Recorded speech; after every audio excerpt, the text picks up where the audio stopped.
Hello!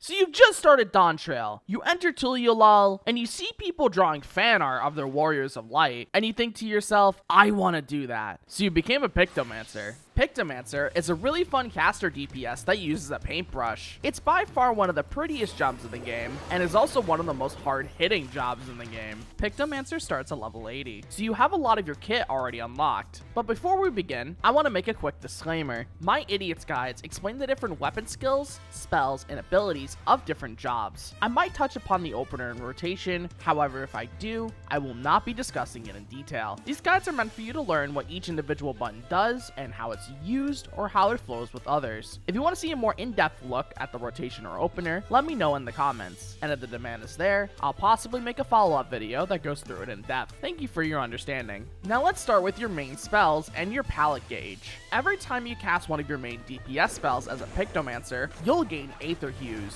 Each color of Aetherhues will change what spell you cast next. Without any Aetherhues, you can cast Fire in red. With green and yellow Aetherhues, you can cast Arrow in green.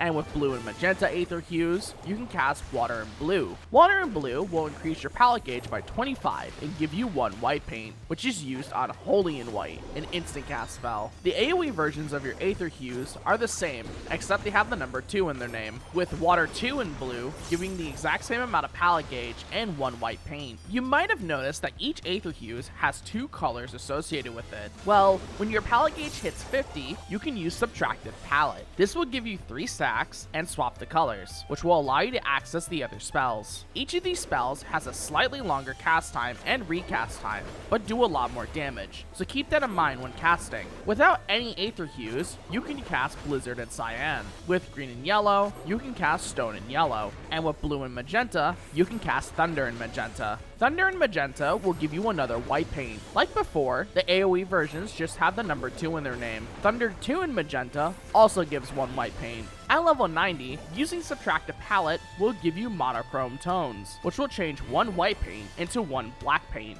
Black paint can be spent on common and black, which is stronger than Holy and White and is also an instant cast spell. PICTOMANCERs also have access to canvases, which is where they paint motifs. Each motif can be casted instantly outside of combat. However, in combat, they have a 3-second cast time, so always make sure to prep your motifs before entering combat. There are 3 motifs: Creature Motif, Weapon Motif, and the Landscape Motif. The creature motif has a few parts to it. Whenever you start a fight, your first creature motif will be a palm. When you have the palm motif ready, you can use Palm Muse, which will render the motif to life and do a bunch of damage. The palm will then be stored onto the canvas. Afterwards, your next creature motif will be a wing. Using Winged Muse will render it and will add a Moogle portrait to the canvas. This Moogle will allow you to use Mog of the Ages, which is a line cleave that does a lot of damage. This will then reset the canvas back to being blank and allow you to paint the palm and wing motifs again. However, at level 96, you get 2 additional creature motifs. After painting and rendering the wing, your next motif will be a claw.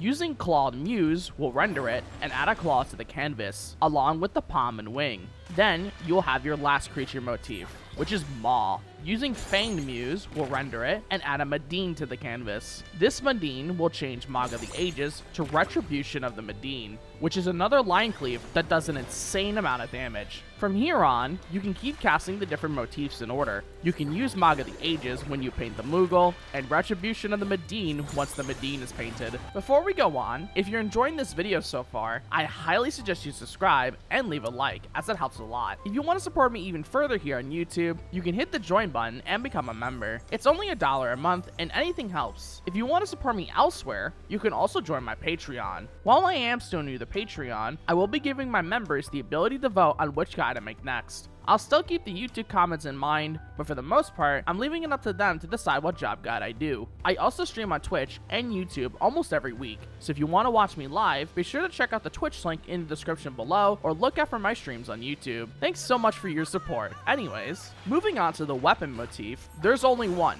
thankfully. It's also a hammer.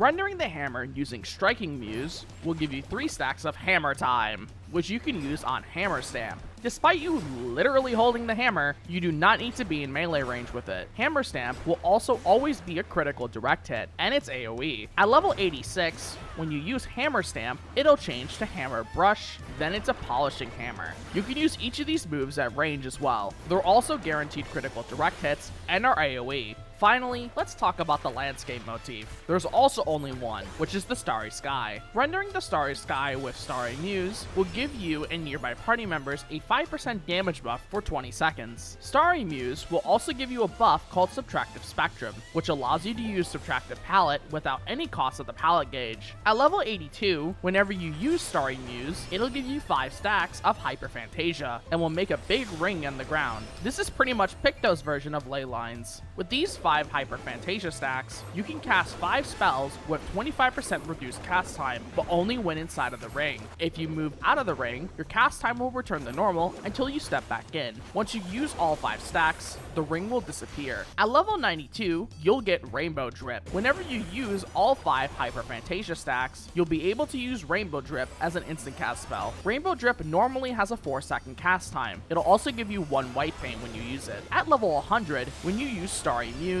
you can use Star Prism, which does a lot of damage, is an AoE, and also heals yourself and nearby party members for a little bit. Pictos also have their own personal shield called Tempera Coat that lasts for 10 seconds. If this shield breaks, it'll reduce the cooldown of Tempera Coat by 60 seconds. At level 88, you can spread your shield to other party members by using Tempera Grassa. If this shield breaks, it'll only reduce the cooldown by 30 seconds. The shield is also a bit weaker. Smudge is a gap closer that will also give you a 5-second sprint at level 84. Overall though, PICTOMANCER is actually super fun. I really enjoy this class a lot, and it's definitely my favorite caster to play. The damage is also ridiculous, but I think it's funny. But yeah, that basically sums up PICTOMANCER, so bye!